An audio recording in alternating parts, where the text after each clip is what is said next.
Welcome to the Futurist Public Intellectual.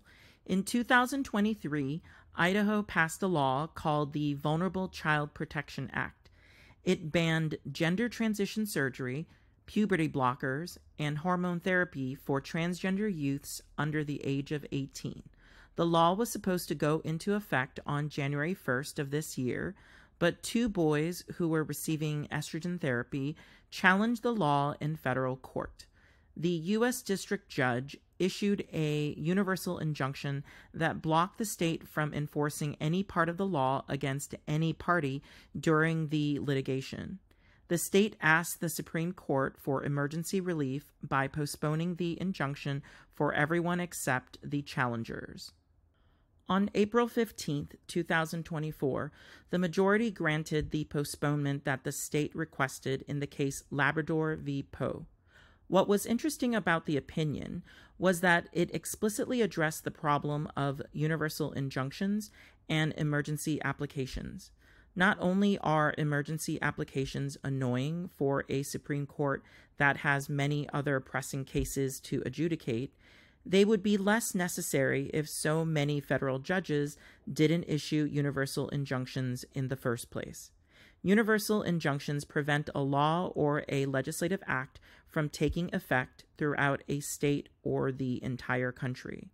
But very few situations justify such drastic actions.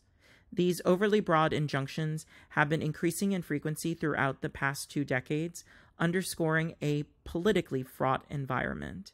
These universal injunctions contribute to the perception that the judiciary is a partisan tool of the political parties. It makes sense that the Supreme Court is trying to discourage their use. As for the transgender care ban itself, it echoes of Obergefell v. Hodges. These transgender kids are treading on dangerous territory, and their parents might not realize that they might be planting a seed that'll unravel BGLQT rights in general. After Dobbs, the conservative justices made it clear that the entire edifice of rights that were built upon the nebulous foundation of privacy will likely be dismantled in the future. Just like domestic relations law, the states have the general police power to regulate for the health and welfare of its citizens. One could even say that regulating transgender care for minors is less controversial than gay marriage because the state has a vested interest in protecting its children, and minors do not have the power to determine their own fates prior to the age of majority or emancipation.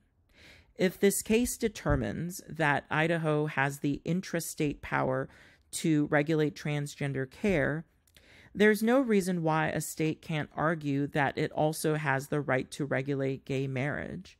This would be a blessing in disguise because then gay marriage, like abortion, can return to being regulated on a state-by-state basis.